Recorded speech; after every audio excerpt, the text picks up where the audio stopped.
What's up guys, Sal here. So over the last decade, no piece of technology has had more of an impact on human life than smartphones. But despite being such an important device, the smartphone itself hasn't changed much in the last many years. Sure, it has become thinner and displays have become bigger, but it's only now that smartphones are seeing the first true transformation with foldable designs. Leading the technology is of course Samsung, a company that has now released a number of foldable phones. But despite being early in this genre, Samsung's foldables aren't perfect. There are many drawbacks such as that crease, a not-so-flagship camera system and more. But what I find the most limiting with Samsung's foldables is the narrow cover display. Sure, Samsung is rumored to kind of fix it with the upcoming Z Fold 4, but the thing is, it's marginally getting wider, so the problem may still persist. I'll reserve my judgment until we actually see the handset. But in the meantime, Google has decided to address these limitations with a foldable phone of their own.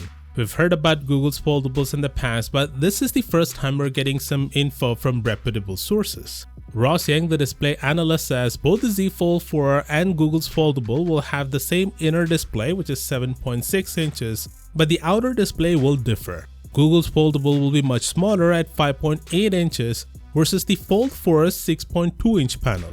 This means the outer display of the Pixel Fold will be much wider and will have a more easily usable screen than the Z Fold 4. Now for those who are wondering, the Pixel Fold is gonna look like this. This is not a fan-made render by the way, but an actual image found in the Android 12L beta by Google itself. So it seems the Pixel Fold will look almost exactly like the Oppo Find N with a squarish aspect ratio, except Google's foldable will be much bigger than Oppo's. Also, it's going to be interesting to see how Google tackles the crease problem. I hope they go with Oppo's hinge mechanism than Samsung's, as it allows the display to make an oval-like shape when folded, thus reducing the crease significantly.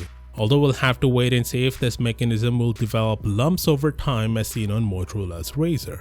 Anyway, the Pixel Fold will be powered by Google's Tensor 2 chip, but it won't use the Pixel 6 50-megapixel sensor. Instead, Google has decided to use a 12-megapixel sensor found in Pixel 5. Apparently, they are not using the 50-megapixel sensor because of its thickness. There will be a 12-megapixel ultra-wide sensor and two 8-megapixel sensors for selfies. Also, the Pixel Fold will undercut Samsung's latest foldable by a massive $400, which means Google is planning to launch the handset at $1,400. This price will make foldable phones much more accessible and will turn out to be a problem for Samsung if it doesn't decrease the price of the Z Fold 4. Google will launch the handset alongside the Pixel 7 in October. Of course, let me know your thoughts down in the comments, and as always, I'll see you tomorrow. Peace out.